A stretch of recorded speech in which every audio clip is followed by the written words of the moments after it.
Avec encore une opportunité pour les Italiens.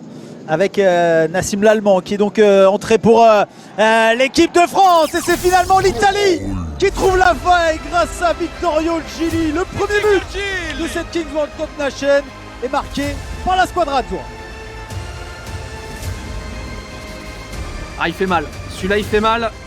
Mais il est parfait, regardez. Au niveau de cette action, au moment de la passe, il y a peut-être un hors-jeu très léger côté italien. On va voir quelle est la décision de l'arbitre. Une décision, finalement le bras est levé. En danger, 0-0 toujours, mais là, on va connaître, regardez, la carte secrète des Italiens. Et pour l'Italie, ça sera le star player.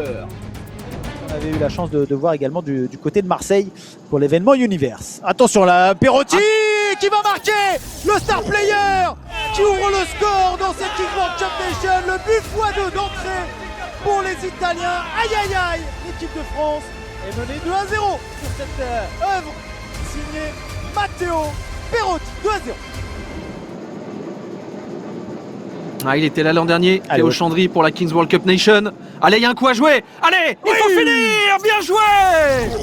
Et l'Air France qui revient à 2-1. Adil Rami évidemment est aux anges. C'est pour une faute au départ de l'action. Pour l'instant, je ne vois rien. C'est ici. Ouais, il y a eu contact effectivement avec le défenseur italien. On va voir. Ah, il y a contact. On va voir si l'arbitre va siffler, mais effectivement, il y a contact sur Matteo Perotti. Avec Brados FC, le prochain split brésilien. Ce sera la face du roi. Pour l'instant, italien. Allez, il faut pas qu'il passe. Il doit pas passer cet Italien. Il doit pas aller marquer. Et pour l'instant, il passe. Et il va finir. Il va tranquillement finir. Magique dans la lucarne de Guillaume Le Sec. Ah, il lui a tout fait. Entrée, plat, dessert, café. Il lui a fait la totale. Et l'Italie mène 3-0.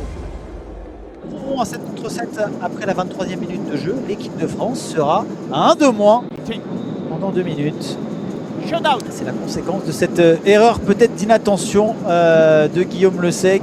Pour la barre transversale. Allez, l'exploit peut-être pour notre nouveau gardien français. Il n'y en aura pas malheureusement.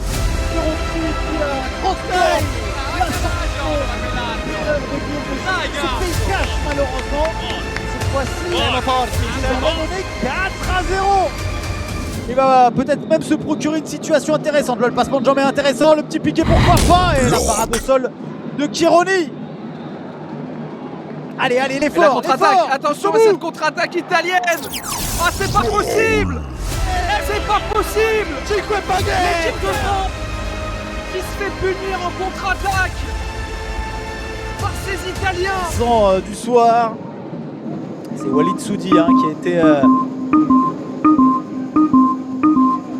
dans la cage.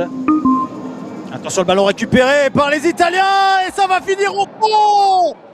C'est pas possible, Diego. C'est pas possible. On encaisse encore un but côté français.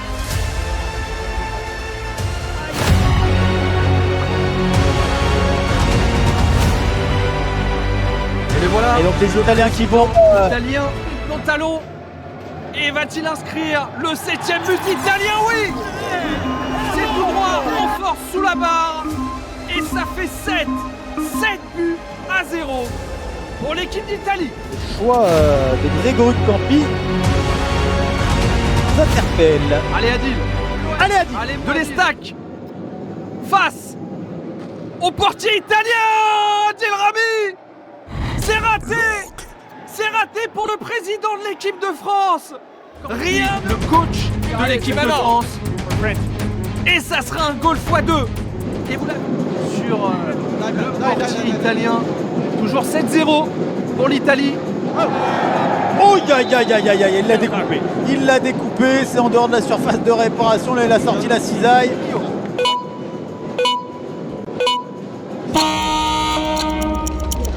Matteo Perotti face à Guillaume Le Sec. C'est la victoire des Italiens.